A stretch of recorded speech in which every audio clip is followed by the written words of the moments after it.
In 10,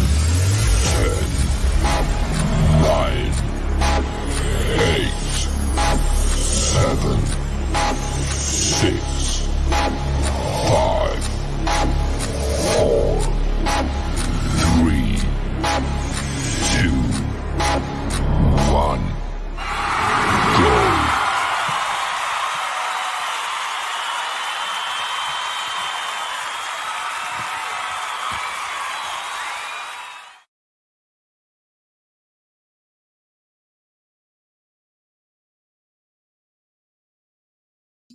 Greetings, everyone. Thank you for joining us for Turning a Moment into a Movement. My name is J Love, and I represent the Justice for Gerard movement. Gerard is my son, who was wrongfully incarcerated for a crime that he didn't do. And he served 2 years in the Michigan Department of Corrections for that crime. And that journey with him birthed this movement, Turning a Moment into a Movement.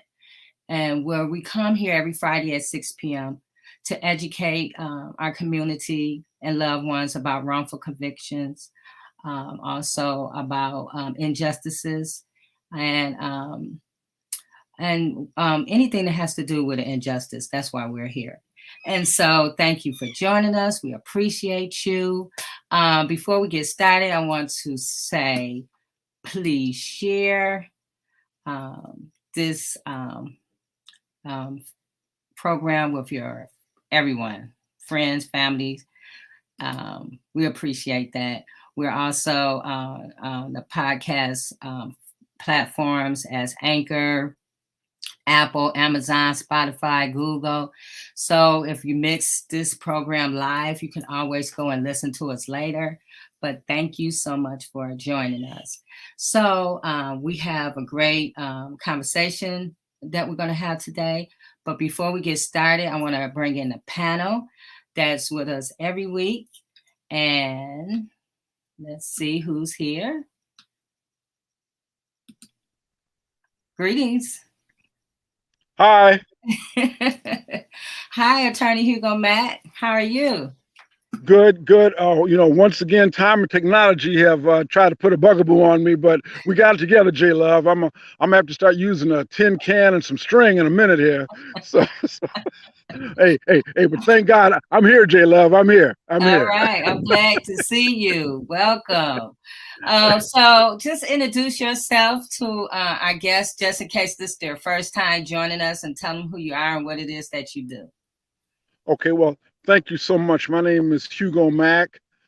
By profession and personality, I'm a criminal defense attorney. Over 40 years experience in and out the penitentiary. One of the few, if the only.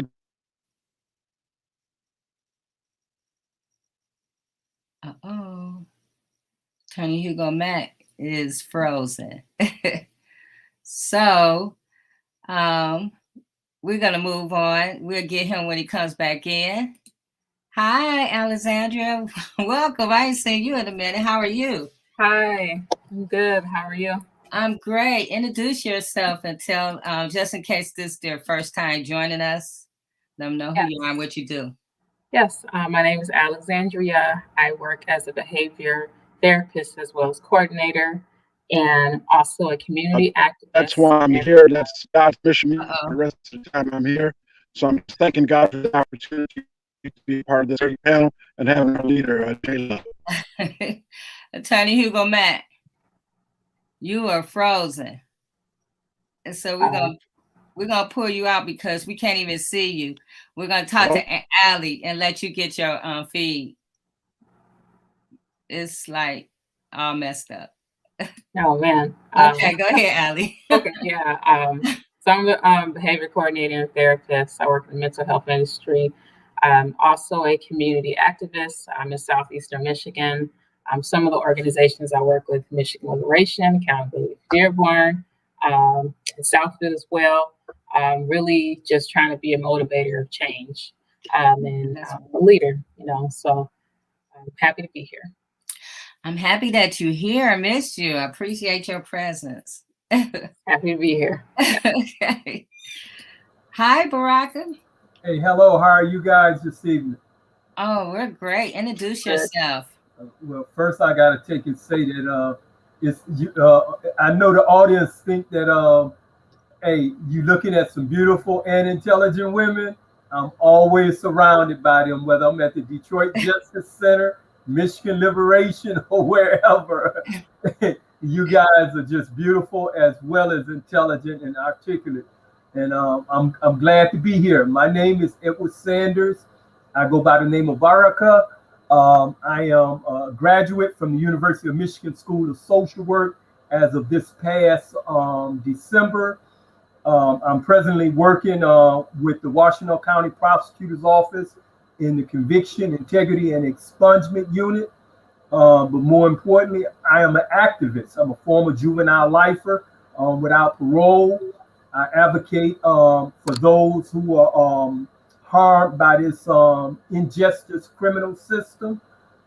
We often talk about innocence here on this show, and I try to remind our audience that children who are subjected to an adult system, particularly to adult criminal system, it is a form of violence, and any sentence that is imposed upon them is a sentence that they are innocent of because they are children and not miniature adults. Mm-hmm. There's no legislation in the world that can take and turn a child into adult.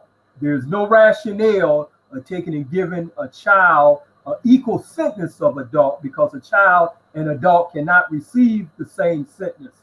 If you give a child life and you give adult life, remember the adult already have a shorter life expectancy.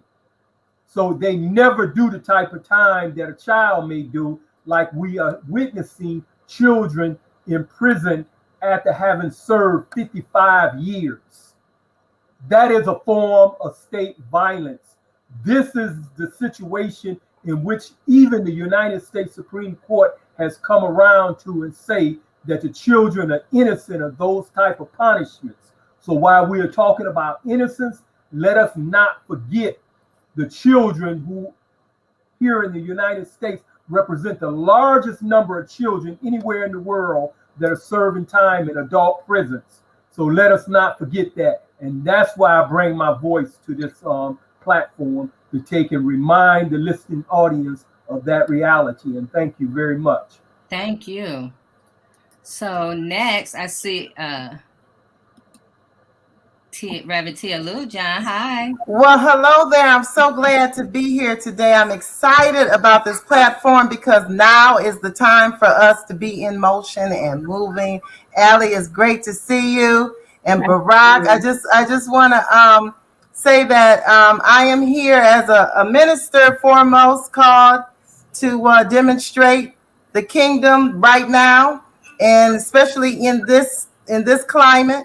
And so I'm a minister over at Transforming Love Community, and I'm also on the forefront for many things. One of the main things right now has been health, and being an advocate for justice for health and for families and for taking our families back. And so I'm very excited to be here and to make sure that I'm very excited about the issue today. When you talk about women in prison, and I recently had a niece who was working as a prison guard and quit and went through so much just as a guard. And she came and she said, "Auntie, it's horrific what they do to the women right here in Ann Arbor." Thank you so much for having us here. Oh, you're welcome. Thank you for being here, Reverend Tia. I appreciate you. So I see Attorney Hugo Mack is back. So let's bring him back in. Hi. Attorney Hugo Mack. Oh, can you hear me? Hi. You know what? For some reason, can you hear me clearly, J Love? I can hear you. Yes. Okay. Yes. So, but anyway, I think I'm gonna have to send in for my miracle ear because it's sometimes it's a little difficult for me to hear. But I'm not sure how much of my intro was heard, but I'll be None. very brief. My name is Hugo Mack, and I've dedicated the rest of my legal career to helping people that have been wrongfully incarcerated, paying a debt they did not owe. I understand, having been victimized myself. So I'm proud to be in forums and with other like-minded souls and spirits, as all of you, my brothers and sisters in the struggle. So I'm here and I'm proud to be a part of it and raring to go. Yes, thank you, Attorney Hugo Mack. I'm sure Trisha is probably going to join us a little bit later, but we're going to bring in our guest. I'm so excited to let her come in here and introduce herself, and then we're going to go into the conversation about abused, shame, silence, women in prison, the blind denials, part 3. So let's bring in our guest. Hi, Kimberly Woodson. Hi, everyone. Thank you so much for having me. It is an honor to be here. I am the second female juvenile lifer to be released in Michigan after serving 29 years in prison. I have been home fighting the injustices that I personally experienced at Huron Valley Women's Facility. We will get in depth more after my introduction, but I am so honored to be a part of this panel today and for the truth to finally get out there and for somebody to just speak up for all my friends and loved ones that I left there. Shut Huron Valley down, y'all. Let's shut it down. Yes. So let's talk about a little bit about you said you're a juvenile lifer? Yes. Okay. So could you just tell us a little bit about that? Well, I had the misfortune of catching the case when I was 17 with my co-defendants, and we received a natural life sentence. And because of Miller versus Alabama, I was able to get resentenced when they found it was unconstituted to come home. And I've been fighting the system ever since then. I formed Redeeming Kimberly, and I work for Michigan Liberation, and I found my voice, and I speak up for the voiceless. Yes. So, Attorney Hugo Mack, could you tell us about Miller versus, what was that, Kimberly? Alabama. As a matter of fact, Baraka could actually explain it better. You do an excellent job and articulate yourself. No one cares about the case site. Just go ahead and talk about the particulars. You're doing great. Thank you. So, but basically, they just deemed it unconstitutional for you to give a natural life sentence to anyone under the age of 18 because they felt like we weren't old enough to vote. So we wasn't mature enough to really carry out and think about our actions, which is true. Because when you're that age, you don't think that the consequences of your action is really going to take a life until the life is taken and you can't give it back. But you don't punish the child because they was emulating things that they may have seen on TV or video games, not realizing that in reality, the connection means no rebirth or no get a second life sentence or something like that. You get a life sentence, not 3 lives in a game. Right. Yeah, because I was reading that a 17-year-old, well, a teenager to the age of 25, their mind is not fully developed. So the part of the mind that is not developed, you can't control your impulses. So how can you criminalize someone who can't even control their impulses? They're not fully developed yet. So let's go into Huron Valley. Where do you want to start? The good, the bad, or the extremely ugly? I told you, you asked me a question, I'm going to keep it so 100. They're going to knock on my door tomorrow. So I titled good for them, I'm being Flint. So they can knock on my door in Detroit, I'm being Flint. Okay. So let's go to, because we were talking about this, the abuse, the silence, and the shame. Let's talk about the abuse. First of all, you have deplorable conditions where it is actually mold growing everywhere. You have scabies outbreaks. It's like, oh my God. you complain in healthcare and they basically tell you to take a Tylenol and lay down. It's like the women just basic human needs they don't care about. It's like if you indigent, you only get 24 sanitaries for the month. So heaven forbid you bleed heavy. And we all know women's cycles are different.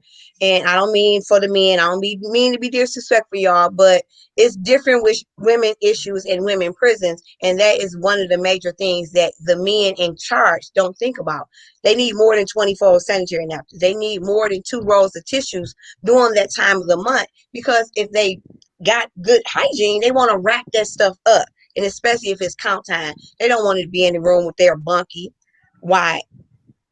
They want to be respectful, Right. but they don't care about that. This is a compound you, and then they let their guards sexually harass you, take advantage of those who are mentally not in their right capacity of their mind, and force people to have abortions. They acted like people that did have a baby, that it was they fault. It was just so much. The list goes on and on. They just recently had a scabies outbreak that they had to like shut parts of the prison down when they should have. When the first scabies outbreak happened, they should have did the right thing then.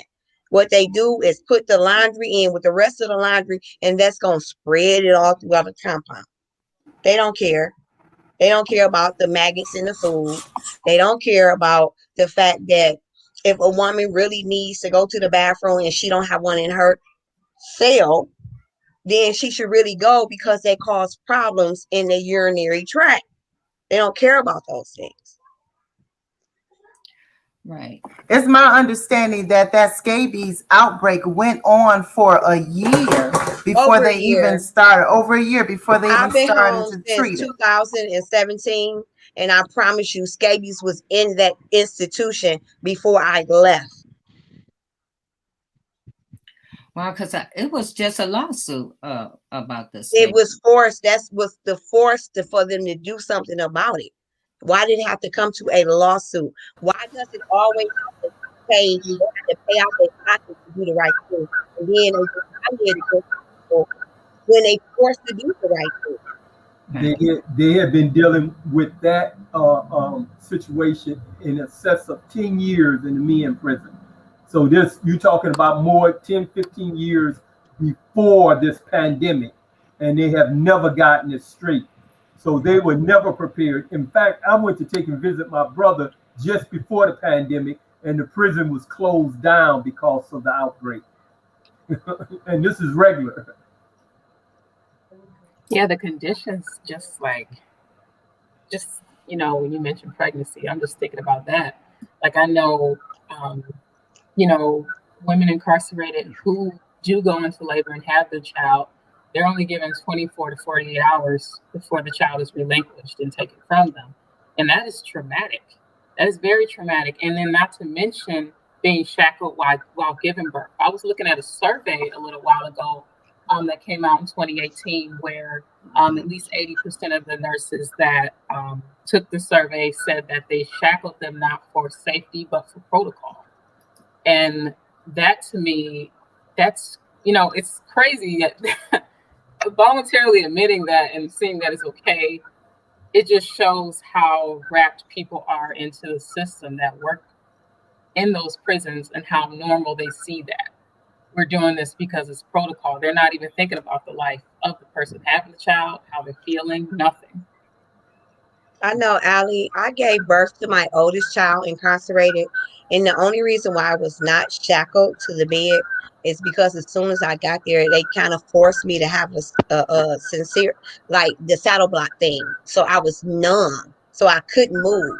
It was like that was the only option they offered me for pain. They treat women that are pregnant that go outside to a hospital like inhumane.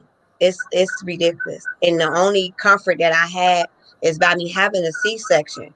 I was able to keep my baby a little longer. But otherwise than that, they wanted her to leave me that night.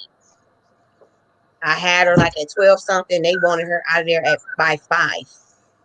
And this is what gets me, is that this is on top of the fact that they know psychologically, medically, that babies require that touch with the mother, and they need that, and they still do that.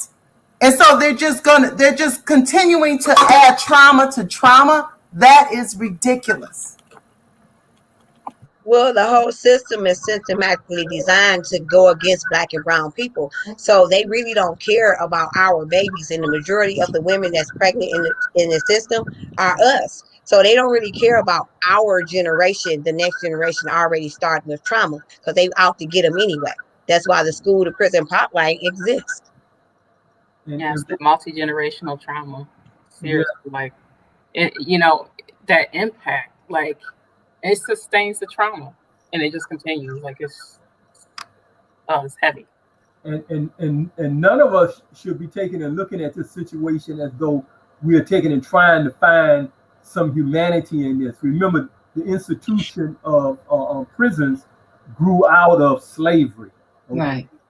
During the time of Blacks being subjected to, a plantation life, there were hardly any Blacks that were inside any lockups. The only people of Black skin that was inside of a lockup was those that may have been rebellious against, succumbing to slavery. And most of the time they took care of that on the plantation. Sheriffs and prisons only held former slaves or runaway slaves for a short period of time before they turned them back over to their slave master and before they done their thing with them. So, but this system is born out of slavery. If it hadn't been, then yes, we'll be looking for these humanitarian policies that you guys are seeming to take and, suspect that somehow they will be implemented here. No, what's implemented here is exactly what's in the 13th Amendment. We have to take and grasp that language, except those who are convicted, who are lawfully convicted and sentenced. That's what the 13th Amendment say. We are not just pointing at some language in the 13th Amendment. We are pointing at the behavior and the institutional practices. Like you're talking about the correction officer saying, admitting that they're doing something out of protocol. They institutionalize too. And this is what we're talking about, when we talk about over policing Black communities. This is an institutional behavior. It's an institutional behavior. Soon as they take and join that force, they join that institution. And that institution is older than their conscience. It goes back several hundred years. Right. And then when you're talking about going back to slavery, Black women were treated over, and this is kind of the mindset of this whole thing, how Black women were treated from the time they stepped onto this soil here. They were over sexualized. They were constantly raped. If they did anything to try to protect themselves, they were punished. They were put in prison along with the men. I was just reading, they were on chain gangs, they had to face the same harsh reality as men, if not worse. I mean, and when I say if not worse, I'm just talking about the constant rape, the constant forcible situations that they were in. And then when you look at it today, Black women are overrepresented in the prisons. They're one of the highest numbers of newly incarcerated. As we looking at the numbers increasing or decreasing, but Black women are more increasing, going into and serving longer sentences than other women that are in the system. So we're talking about a whole mindset that's totally against Black women from the onstart. And then you're talking about prison, and you're talking about having them treat you as a person when they never treat you as a person before you before you even got there.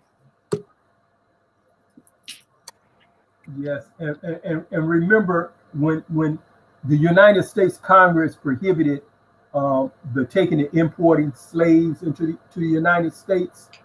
It marked it the darkest period for Black women, because they began to take and then rape their slaves to breed them. Okay, they wasn't just doing it for pleasure anymore. They was doing it to breed. And so they began to take and inbreed the slaves with each other as well as to rape them. And so here you hear white people literally going out in their backyard and raping what they considered their property. And then they took and put their own child in captivity. Mm-hmm. Okay, so and this was a real dark period for Black women, you know, to take and be subjected to that at a period where the country was supposed to have been prohibiting other slaves and coming into the nation, and that made her a victim even more. Okay, and then here she is being forced to take and copulate with the slave holder, and then have a child by him that's raised on his own plantation, or they will send him away.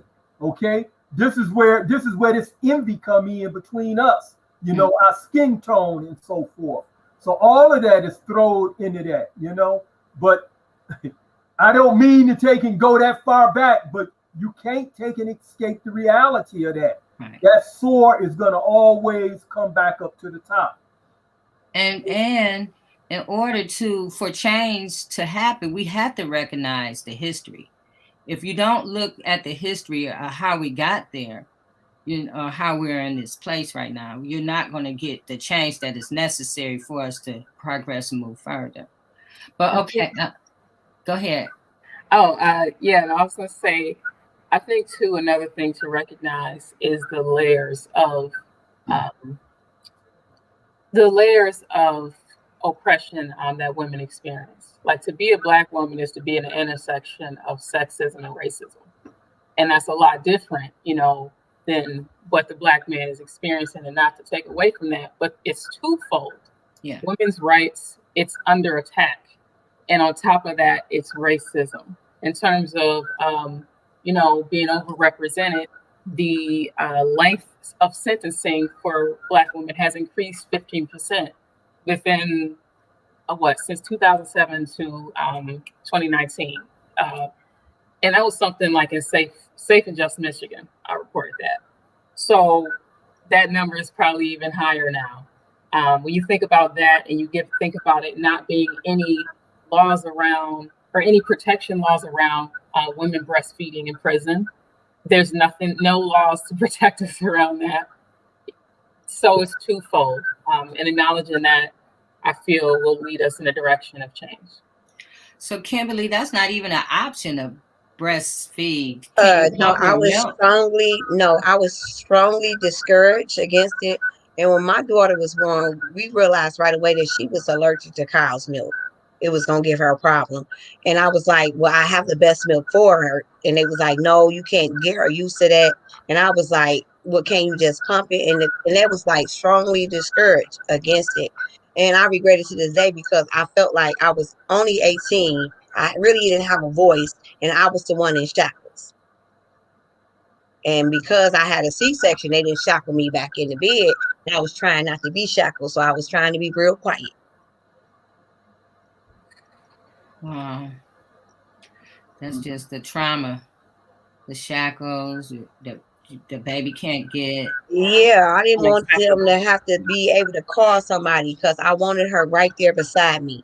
And I was able to maneuver and be a mom for the few days that I had her, without intervention of having somebody else call me and say, can you please go get my child for me? So I was grateful that they didn't shackle me. So when you said the baby had to leave in so many days, do they give you time? Is this something that you had to pre-set up, or do you? The only thing I had to pre-set up is who was come get her. Because if I didn't make sure somebody came to get her, they was taking her. Oh my God. If I may interject something here. Go ahead. We are pouring a whole lot of information on each other, as well as our listening audience. And people are probably wondering, what is it that we can do? What can I do? And I want to suggest this. There are some things that are going to take a lot of effort. But there are some things that we can do that'll take little effort. Yeah. And some of those things that we can do that take very little effort is we can quit taking and glamorizing prison. Okay, we don't need our rappers, our entertainers. We don't need anyone to glamorize prison. Taking and showing up in the media because you decided for the weekend to take and go get yourself in some trouble for the sake of getting in the media. You know, you want to make yourself look like a bad guy when in fact you a mama's boy or whatever. You know, you done growed up with your daddy's a preacher and your mama a good Samaritan, but you want to stake out and, you know, pretend to be the life that we live that we don't want to live. Some of us have this life where we came into and it's a reality. And then you take it and use it as a commercial to advance your career or your dollars. We are asking those in the entertainment industry, you know, we for years at one time, we went real heavy on asking people in the entertainment industry to quit using the N word. Mm-hmm. And that seemed to have been hard with a lot of people. We're not just simply asking you to quit using the N word, or that B word. We asking you to quit taking and glamorizing going to prison. Prison isn't about a rap song. It isn't about a movie. It isn't about a script. So just like if we're going to talk about police reform, we got to quit sitting around and watching police movies. You know, we got to quit taking and idolizing all of these super cops on these super cop movies. We don't need a new Superfly movie. We don't need a new Mac movie. And we definitely don't need a new John Wayne or any of the rest of them. You know, so if we want to change, we have to be conscientious of what we are taking into our own minds and what we are taking and projecting on each other. We thought that our dress was harmless, and we have the dress that the way the homosexuals dressed it inside of the penal system. It's now in our general society, and I'm not taking and going after any particular group of people. I'm not judging people because of their sexuality. What I'm taking and trying to point out is that when you see that black male walking around with his pants off his butt, well, that started off in the penitentiary. The guys that were homosexuals, that was their way of taking and communicating what they were open for. Okay, and here this has become a common phenomena in the general society now, and the guys are interpreting it as being something masculine. There's nothing masculine about not knowing how to raise your damn pants. Right. You know, you learned that in kindergarten. If you didn't, you're telling people, hey, I failed kindergarten. And what's big about telling somebody you failed kindergarten at the age of 40 or 50 years old? Pull your damn pants up. You know, guys in the joint used to say it's halfway done. That means that if they wanted to run up on the guy and take care of their business, he was already halfway there for them. And that's why he had his pants down. So I'm trying to figure out why in the hell these guys got their pants down. So we have to quit bringing some of this culture from prison back into our communities and so forth, whether it's the language, whether it's the behavior or the mentality. You know, we need to stop it. Those are things that we can do. We don't have to go to any legislators and ask them to stop it.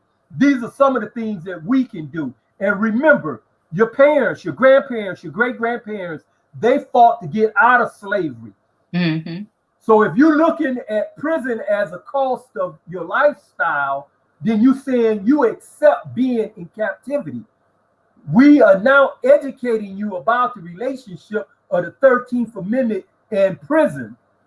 And you are still taking and running in and out of prisons as though it was a dance hall.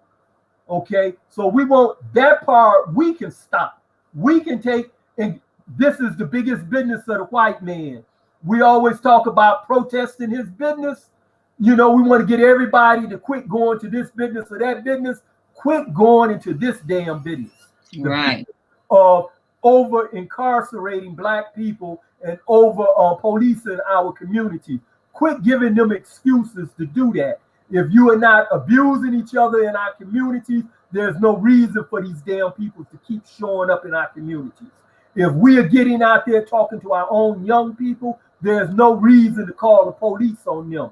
If we are protecting our women, there's no reason to call the police on anybody abusing a woman. We had examples of members of the Nation of Islam, for example. You know, brothers used to abuse their women. Those brothers was known to take and go over to the brother's house and give him a visit. Okay, there's nothing wrong with continuously in that practice. You know, I'm not a vigilante per se, but I'm not far from taking and advocating some of his practices. We need to take and govern our damn selves. I agree. Woo. Woo. Okay, well, we have been to church and the mosque and everywhere else. Thank you for laying down that word right there. But I do want to piggyback on something that you said. If we teach our culture our true history, then they wouldn't be so prideful in displaying some of the things that they display, because the other cultures aren't doing those things, and they know our history very well because they were the ones that rewrote it in their history book to exclude all the wonderful things that our ancestors actually did invent and was wonderful at. So it takes us to educate our youth. It takes going to take us, yes, to get out into society. And yes, I do believe that our men is responsible for how anybody treat us as women. You are total reflection on society, on how you decide we can be treated. If you disrespect us in front of everyone, then they're going to feel that they can disrespect our women too. Right. I want you to go to a different country and disrespect a woman and see how many men jump out and be like, no, because they don't do those kind of things. In other countries, the women is upheld in a certain manner. It's here in society as our people, we have decided to be the slave master again. Like, prime example, on October the 10th, 2021, Redeeming Kimberly will be hosting another second of Labor of Love. It's a war against domestic violence. So I am so grateful. That will be the anniversary of my sister's murder, the first year anniversary. And instead of me being sad that day, I'm going to wage war on domestic violence. Who going to come with me? Hey, I was there with you guys last time. Yes, she was. I will be sending out details. And I'll just to add to that history thing, that is very, very true. In conversation with people out here, people say things about, you know, us selling ourselves into slavery, for example. Like, it was one of us that negotiated the deal to start it, whatever. It's some story. Like, I've heard that too many times, but not enough people know. They don't know about Black people that ruled Europeans, like, were winning, like the Moors. People don't know about them before, you know, the Atlantic slave trade, right up into that. You know, the Moors, you know, ruled Britain. And once they didn't rule Britain, that's a few years after that is when, you know, the Atlantic slave trade happened. But even Britain itself, it being, you know, more white people and not really, well, there's Black people there, but it being more of a like European country, as they call it, that's a newer thing. It didn't start that way. There's ancestry there, and people were Black first in Britain before there was white people. Scientists have looked at that. There's all kinds of things to show that being white in Britain is a newer phenomenon in a comparison to being Black. So these are the things I wish people knew. Yeah, and it's just time to start educating people about these things more so we can start to just lead with pride all the time about our culture and not allow the system to repeat itself through new generations. Right, because when you disconnect it from your history, you're disconnected from yourself. You don't even know who you are. You don't even know your power, where your power comes from. So I agree. And not only do we have to educate the young people, we got to educate some of the parents and get them back connected, because they have lost their own way. So, I mean, we got to start there, because how can you get the kids together and they go home and their parents ain't together, or whoever that's involved, the family is not together. So we just have a lot of community work to do to get where we need to go. But I mean, we can do it. And if we want change from others, we have to change. And it starts with us.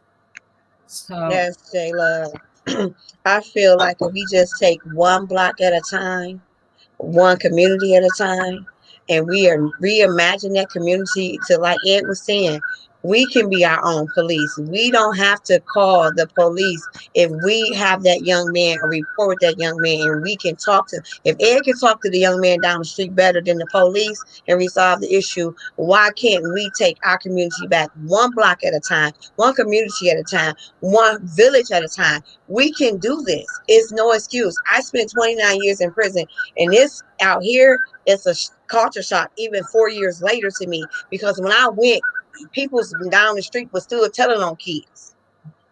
You still was telling on kids. You was still getting a whoop everywhere you went if you acted out. And here I can't even chastise my 3-year-old loudly without a bunch of people staring at me like, oh, what do you mean? She gonna cut up. I'm gonna get her where she cut up at. They don't care. They don't care. Attorney Hugo Matt, can you hear us? Well, yes. Can you hear me? Oh yeah, we can hear you loud and clear. Okay, I was mobile and had internet connection problems, but I'm in a stable environment now, so I apologize. I just want to say this: dealing with my professional experience and my own penitentiary experience, and somebody alluded to this already. You know, we show a tremendous amount of disrespect to ourselves. You know, in the penitentiary experience, I never heard anybody demean their own race the way I heard black people do, you know, in front of whites and everybody else. The Jewish people, I never heard them say that. Even, you know, the whites, the Arabic people, I never heard them say that so flagrantly and openly. And, you know, the problem with that is twofold. One, we demean ourselves by looking at ourselves the way other people look at us. And two, we give license to other people who say they disrespect themselves so much, then it's easier for us to do it. So the racism is inexcusable under any circumstance, but we have a long way to go toward respecting ourselves. And I agree with what that sister said about disrespecting women. I don't know of any other group in this country, or maybe in the world, that is so easy to make songs and lyrics and millions of dollars on disrespecting black women, other than black men and black rappers. I don't know it. You see, because when they had this guy that was on Seinfeld, played the goofy guy on Seinfeld, can't remember what his name is. You know, he made some disparaging racial statement. You know, there's uproar on that. Mel Gibson made some supposedly anti-Semitic statements, uproar against that. But, you know, we have people like Cat Williams, you know, who make routine, horrendous derogatory statements about black women, and the man is a millionaire. So, you know, we have a long way to go within ourselves, if truth be told, and policing ourselves. That's a good 70% of the problem right there, our lack of respect for ourselves. I agree. They consider Gil Scott to be the godfather of rap, which I really don't appreciate the comparisons, because he was conscientious. He had conscientious lyrics, and but the fact that they do, I would remind these young people, and not just young people, because you got some old folks that think they're rappers, but I would remind them to take and visit Gil's his that one cut he did, Message to the Messengers. There's a cut on there where he talks about leave the sister alone. You know, that if you ain't got anything good to say to her, don't say anything at all. And he says, don't treat her like she's a joke, where on one song she's a queen, on the other song you call her by, you know, some other bad names and so forth.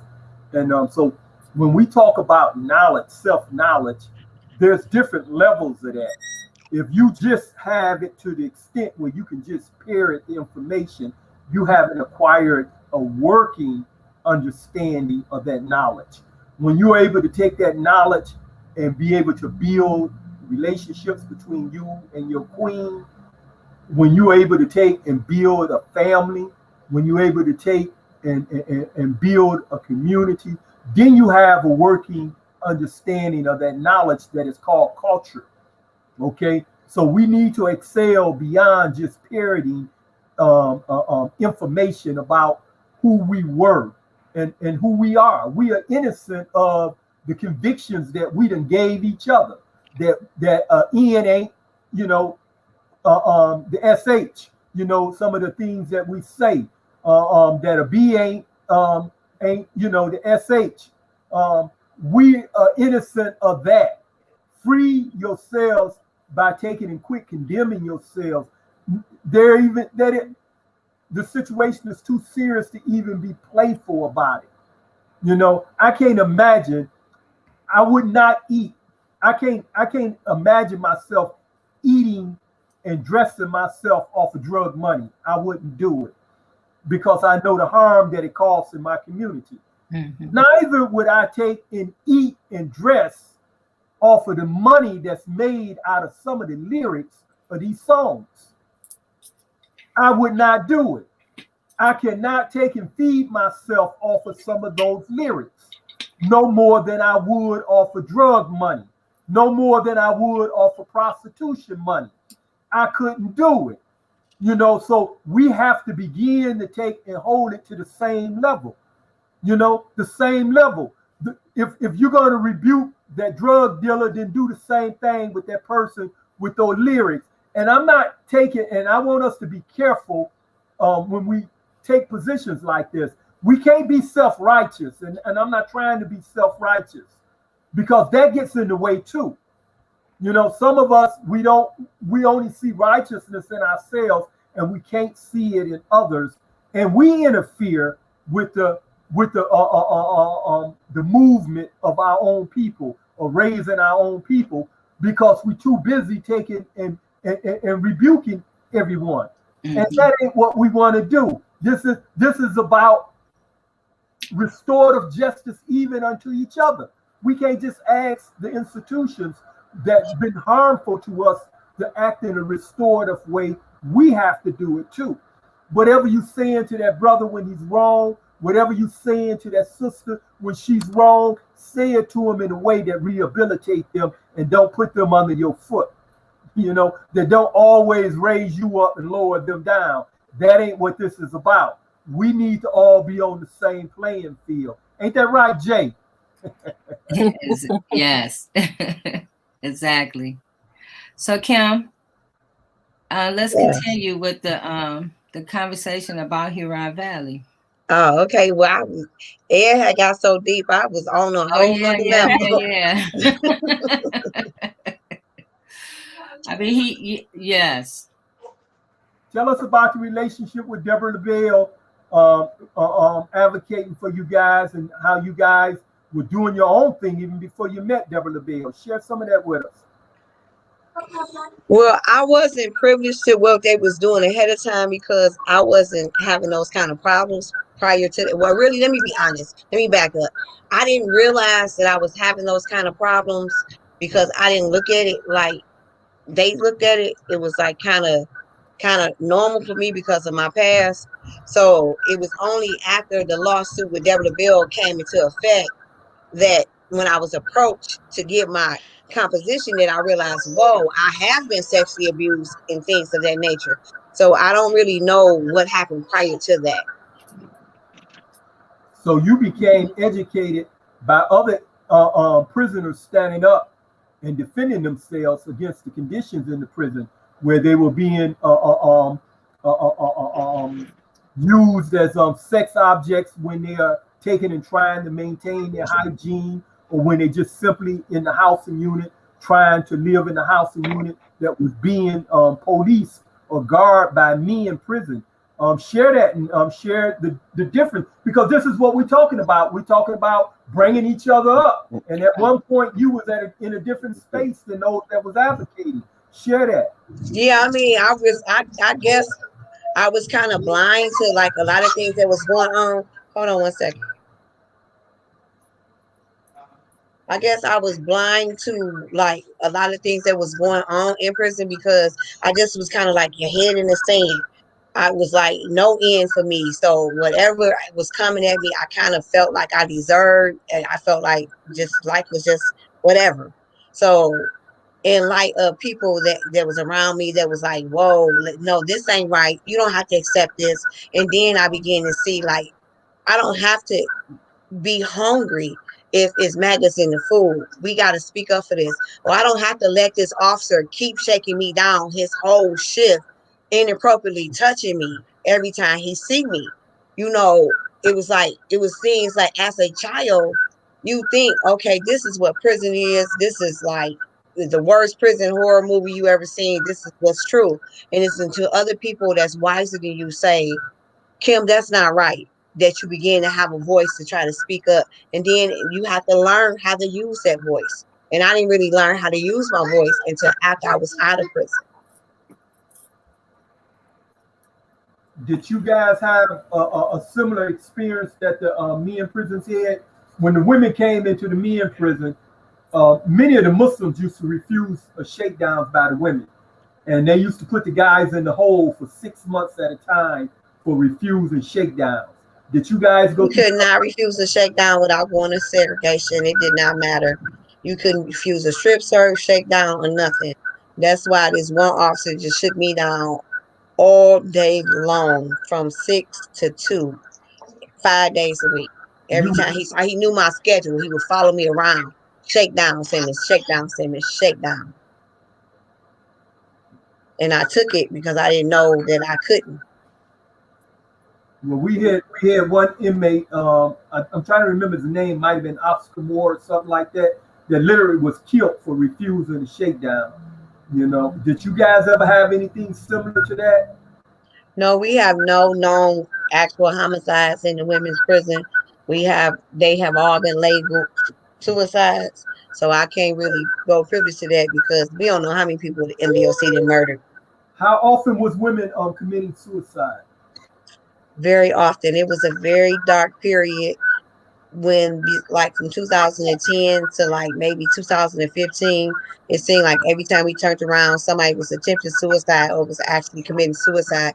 And I believe the warden at the time actually got in trouble for that, because it was like, what is going on? It was literally suicide packs going through the institution because they felt like life couldn't get no worse, so it was might as well check out. Excuse me.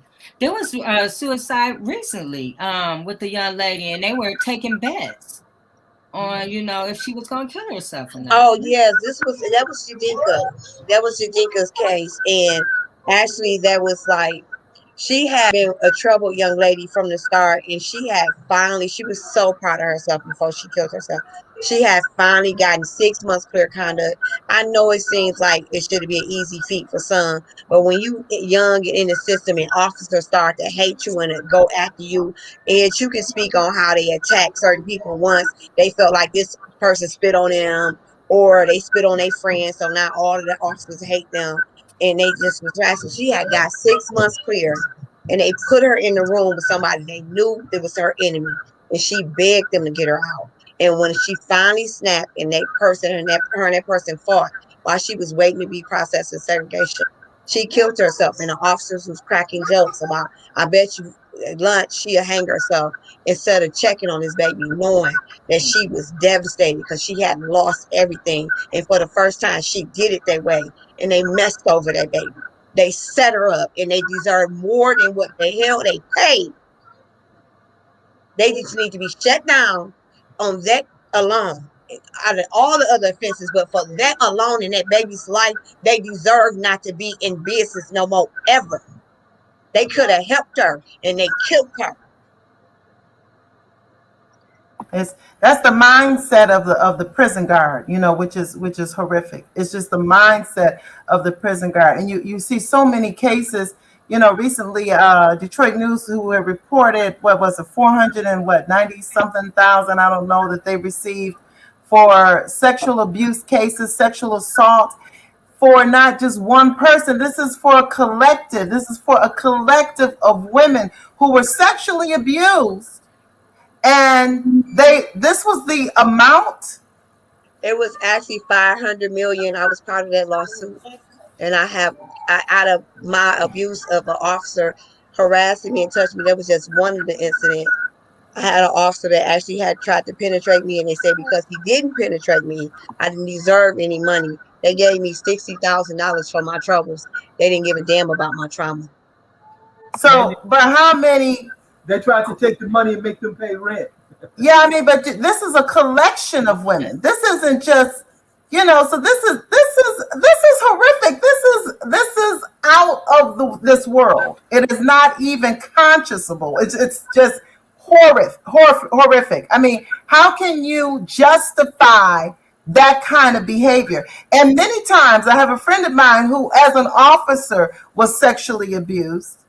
So they do it to each other. Mm-hmm. And then when she goes to fight, when she went to fight it, she lost. She lost that fight, and they fired her, and she received nothing.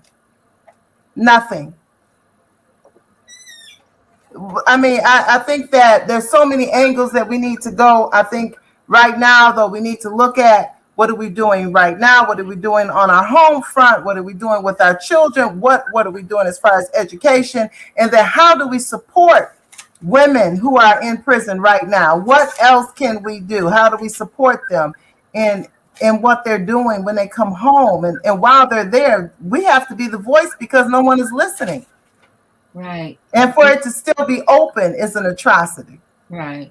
And just like Edward said earlier, it's a multi-layered thing because we got to keep our young people from going in there first. Then we got to educate the community. I mean, that's why we're here, on Fridays, to educate. This is not nowhere you want to go. They're not doing anything to even change the conditions when they're fully aware what the conditions are. Now we're talking about not only sexual abuse, we're talking about even the nutrition. Who eats maggots in their food? I mean, and still allowed to be open. Now, if you went and purchased some food from somewhere, from a restaurant, it had maggots in it, you have a lawsuit. You have a claim.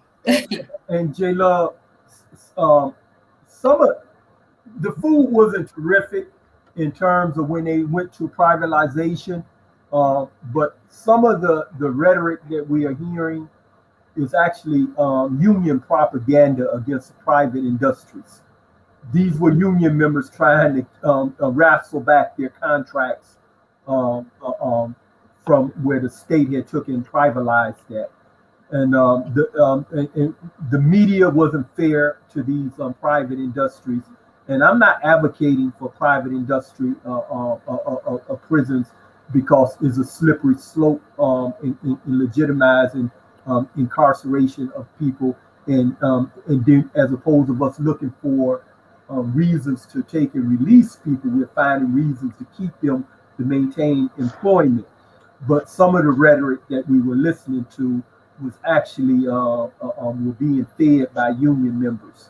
And so I don't willingly participate in some of the, and I know that, for a fact, as someone that served time in prison, it wasn't like it was a great meal. At one time, they used to have separate chow halls, what they call chow halls. They had one for the prisoners and one for the prison guards. They didn't even used to eat in the same chow hall or from the same pots that inmates ate from, okay? And they was fine with that because the food was cooked different and treated different. Okay, and for a long time they objected to taking and eating it out the same pot that we did, but it brought the standards of the food up, you know. But one of the things I did wanted to take and comment on, and you know, even though I'm not a big cheerleader of women working in prisons, prison conditions actually got better as a result of women working in prisons. Definitely here in Michigan. But the women themselves receive the flack that the men would have received, but for the fact that they were there.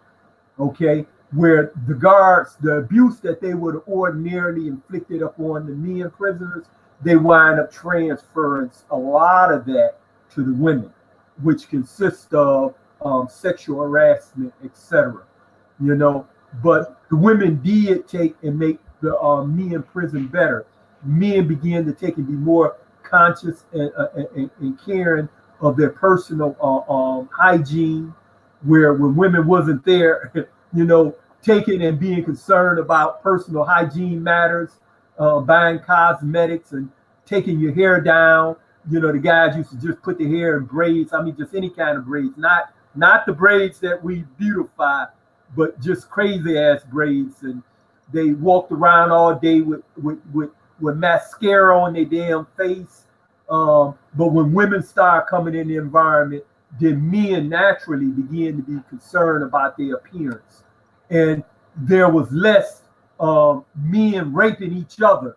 There was less open and fragrant behavior of homosexuality being expressed or enforced upon other people that wasn't part of that. When women came in the environment, they were concerned about exposing those kind of behaviors. So they didn't participate in a lot of that. Gay people was able to be the gay people, and the predators were arrested by the femininity of women in the environment. And there's a difference between someone being gay and someone being a predator. We normally refer to them as homosexual predators, but they are not homosexuals. They were just predators, period, masquerading as homosexuals. But women took, when they came in the environment, the rate of that went down substantially. The only ones that you really seen out there was the ones that was really part of that persuasion.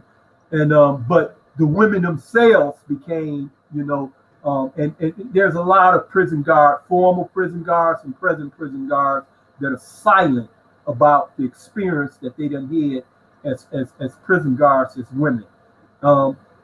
Something may somewhere in the future trigger the conversation. You know, it hasn't been Me Too, but something may trigger it in the future, but they are very silent about it. Some women have stood up and went to court and brought lawsuits, but not as many as are victims of the situation. You know, say that matters. Okay. Allie, did you want to say something? I have some last words, but I didn't know if we was Okay. at that part. Kim, back to you. I see the baby joined us. Yes, Jay. You know, Jay has had her share of being away, so she's now here. Hey, Jay. All I have to say is that seriously, if you have a loved one in Huron Valley's Women's Facility, don't dismiss what they say and kind of be mindful of what they're not saying. Because if they're not saying something, you know your people's behavior has changed. Then look into it. Don't dismiss it, because it seems like it breeds destruction versus healing. And in that environment, a person would lose hope too frequent for me. It's just it just seemed like the suicide rate is steadily decreasing and nobody is like paying attention. It's because Huron Valley conditions are so deplorable that the strongest person eventually breaks down. Who wants to commit suicide and they have a year to go? That year is just too much for them to face. Just can't see So do you have any suggestions for corrections? Oh, I know close it down, but I mean, in between time that we can do, or, you know. I feel like, excuse me. Wait a minute.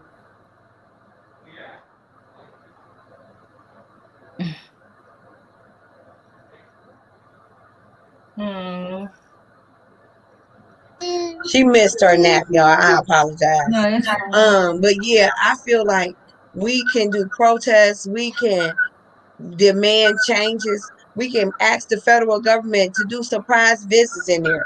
Don't, because it seemed like every time they was having an inspection, they forced us to do all this cleaning. And if we didn't do it, everybody had extra duty and everything.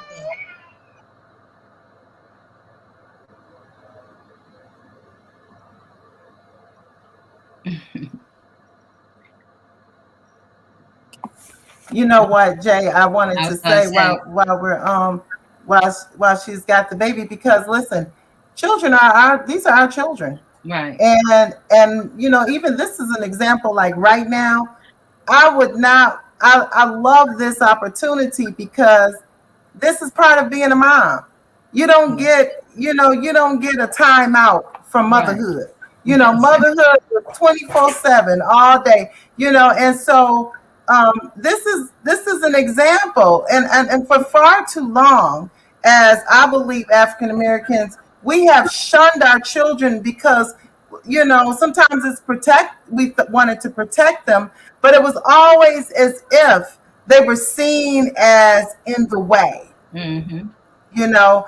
Or when I remember, you know, I had family members who took care of other people's homes and other people's children, and then we became like, okay, you guys chill out. I got to do this, you know, because they're more important. And I remember, you know, growing up, we did it to each other. You know, sometimes you had, and I'm not going to name any names, but you had people who were considered, well, you know, if I'm the man of God and this is the woman of God, my kids come before you. Not everybody, so don't go repeating this like I said, everybody, but some people. Yeah. And all children are important. All children are precious. And it's looking at structurally, where in the infrastructure can we make changes? You know, because some things can be done, I believe, right away. There are some things that need to just stop. And I believe that when you have women who are prison guards, they've been inundated with this stuff so much that they're just used to it. They're so used to it. And sad to say, many of our people are so used to death. They're so used to destruction. They're so used to annihilation that it's okay. And if you ever watch what's going in the gates, like Baraka said, what's going in the eye gates of the children, what's coming in their ears, you see what is happening. And parents are so busy with their head down on their own iPads and their own entertainment that they don't see what is actually occurring in the lives of these children. We can make a change right where we are. Exactly. I'm looking at the comments, and Comment Avis said that we need to start holding these wardens accountable for what goes on in the prisons. It's their job to know and to make sure that the issues are correct. And I agree. We need to figure out how to, and we need to make them accountable. And also, we have to be accountable because we have to look at because our loved ones are incarcerated, we cannot forget that they're there, or, you know, not connect with them while they're there. So you can know what's going on. If I'm talking to you I talk to Gerard almost every day. When I didn't if we missed a day, then I'm worried. Something's going on. I stay connected, and you have to stay connected to your people. And that's one thing in our community. We're so disconnected with each other out here in the world that is, you know, we bring that disconnect to our people that's incarcerated, and we have to. change that. Attorney Hugo Mack. Oh. Well, I agree, but for me, as I've said before, in terms of being sure that people get decent treatment in the court, with these jury trials, you simply have to start having more Black people and people of color on these juries, Yeah. because that's where the whole thing begins in going in the first place, And so one thing that's discouraging to me is that I constantly am preaching to people that could be on jury duty but shun it. All right, do everything to avoid it because they simply don't want to be off work. They don't want to take the time to go down there and what have you. Until it's their brother or sister, of course, then you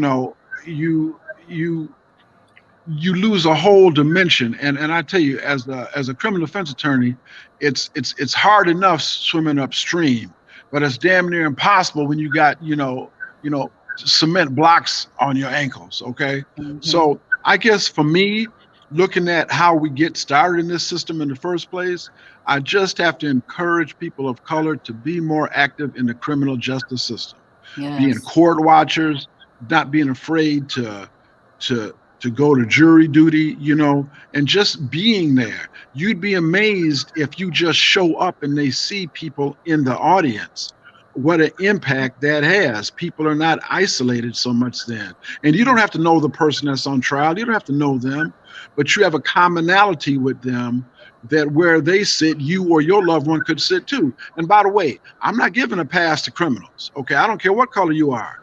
You out there breaking into people's houses, pistol whipping people, raping people, all that kind of stuff. If you actually doing that, then you need to be held to account. I don't have any problem with that.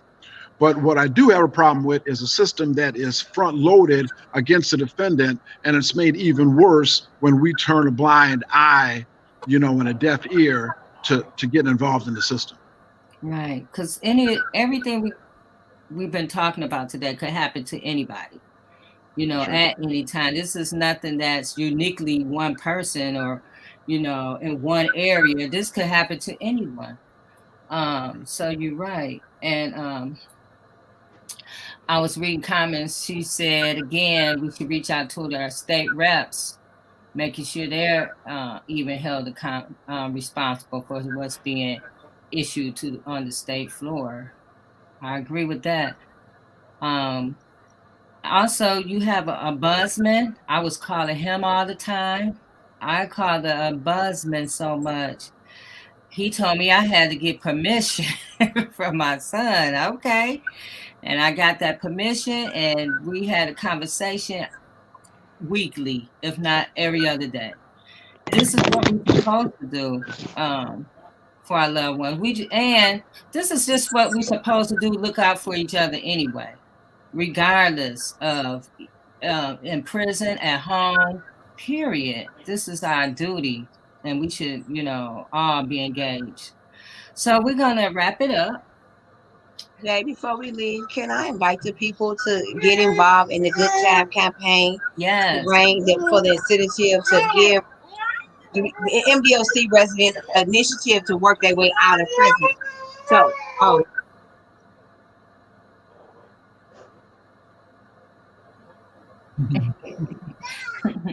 I apologize. She started cutting up as soon as I started talking. She wants my undivided attention, and I get it. She's my baby, and I try not to do much without her, but I try to keep her involved in this because I want to raise a fighter.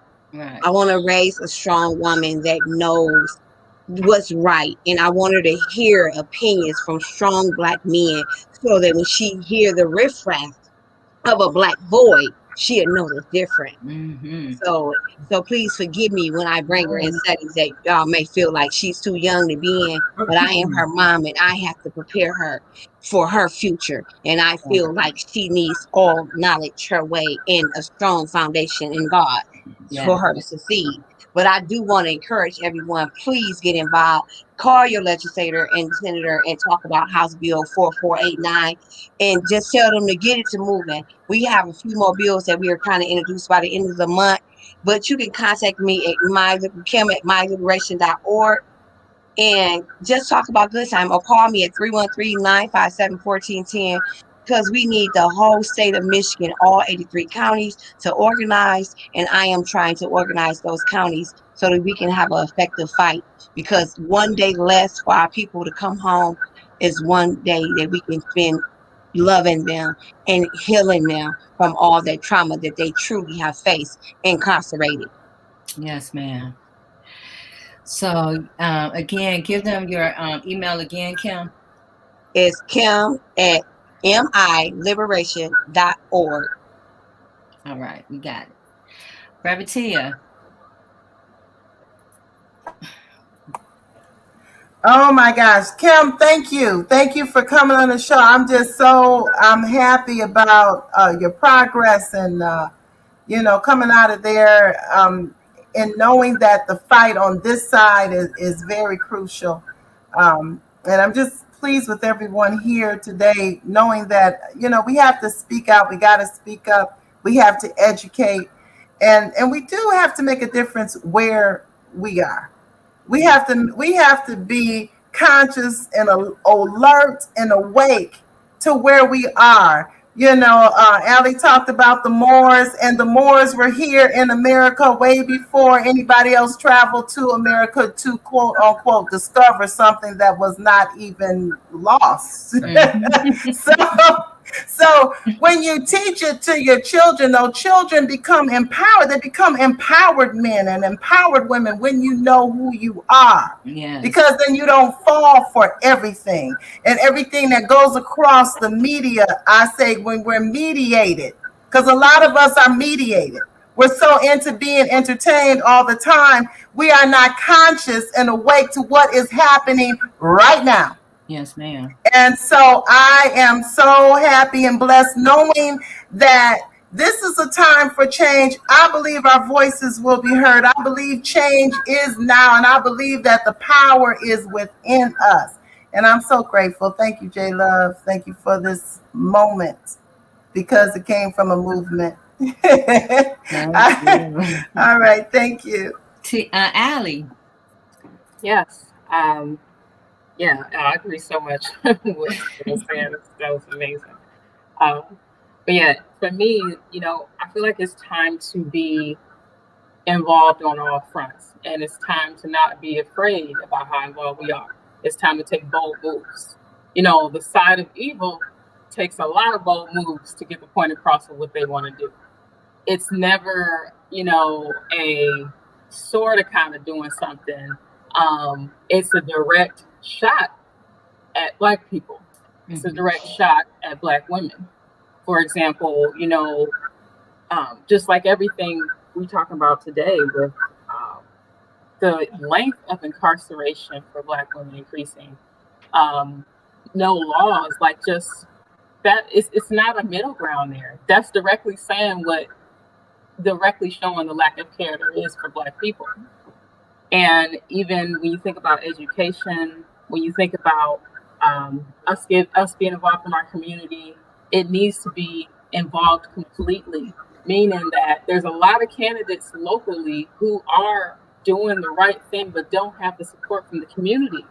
We can come together and give them that support. If everybody just put together $1,000 people, that go a long way for these candidates. There are a lot of candidates who got a big name and they running off of that name related to somebody, and they just keeping that going. We have to start looking into these people and being involved. Yeah. We have to start being bold on the side of right. Things like SB 8 passing in Texas would not have happened if we were more bold. That is a bold shot to women, saying that we want to overturn Roe versus Wade, period. That's what Texas is saying. Now it's more legal to bring a gun to Starbucks than it is to be a gynecologist. Right. There's no way that should be. There's no way that 105 women per 100,000 in Michigan are incarcerated in comparison to 13 in Canada. That should not be. It's time for us to be bold, and it's time for us to be unapologetic about doing the right thing. Exactly. Thank you, Ali. Baraka. When we think about women who come in contact with the injustice criminal system, remember that the vast majority of them do so with men. And in many instances, they are judged not only by their behavior, but by the men's behavior, when in most instances, women have a lesser degree of culpability. And as men, we tend not to be willing to take and appreciate that. And we judge them much more harshly than what they should be judged. And so when we talk about innocence, innocence comes in many forms. We can't allow the politicians to take and define for us what innocence is. Even those individuals that we see that are exonerated, most people who are exonerated actually have some degree of culpability, or they have some degree of taking and having incriminated themselves, you know, whether it's the association or whether it's the place or whether what they were involved in. Even though they may have been innocent of the crime for which they committed, it doesn't necessarily mean that they were morally innocent of circumstances that they may have subjected themselves to. Like I might be a married man, but I go to a brothel and somebody get killed there, and I'm trying to hide the fact that I was there, okay? When really the bigger issue is whether or not I was part of the homicide, okay? And many times when women are convicted and sentenced for crimes, most of the behavior is their male compatriots, okay? But we judge them.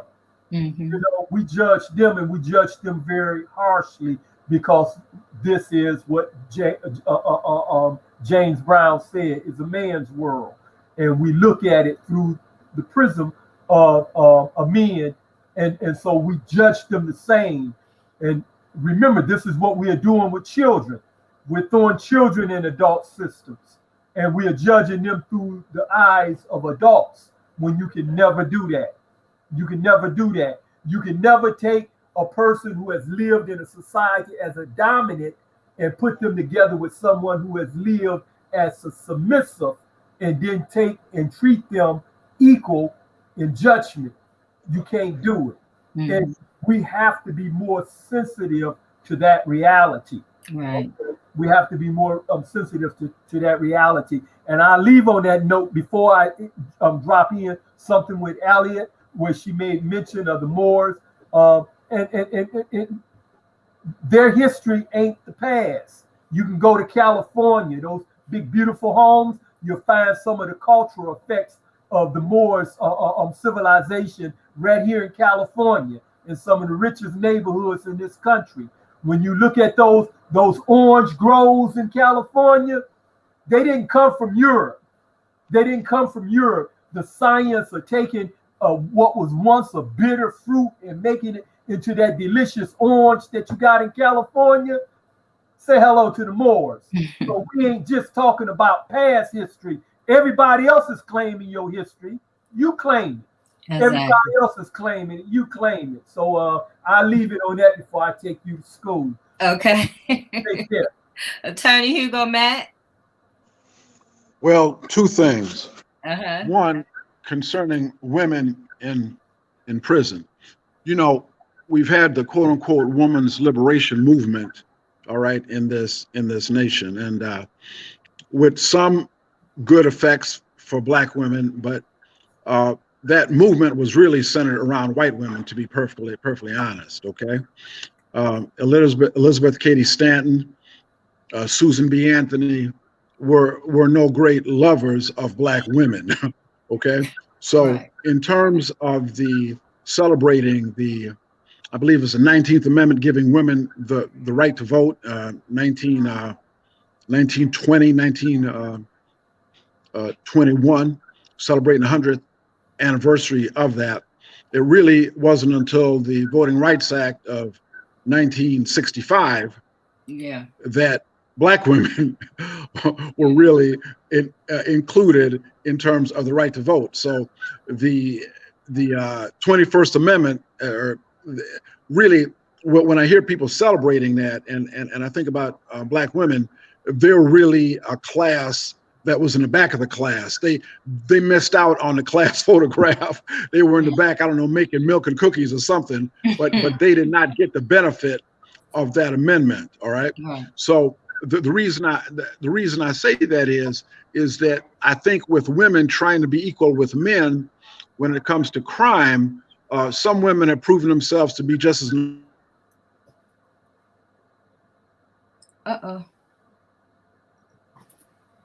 Tony Hugo Matt froze on us. Extolling women. Okay, there you go.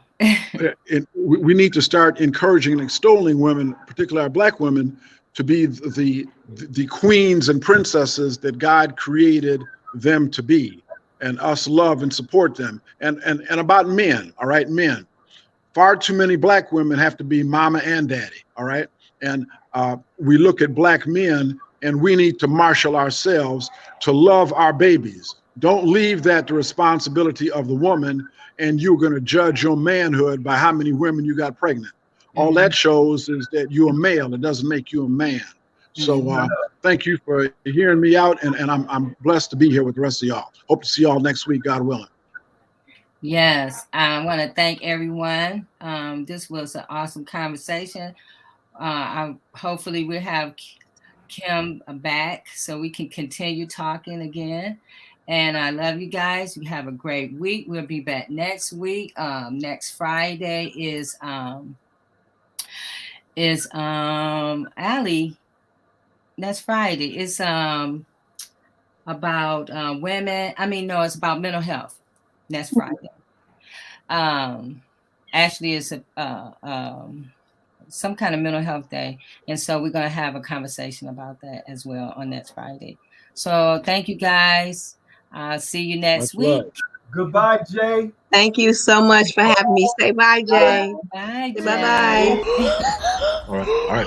Everybody stay blessed now.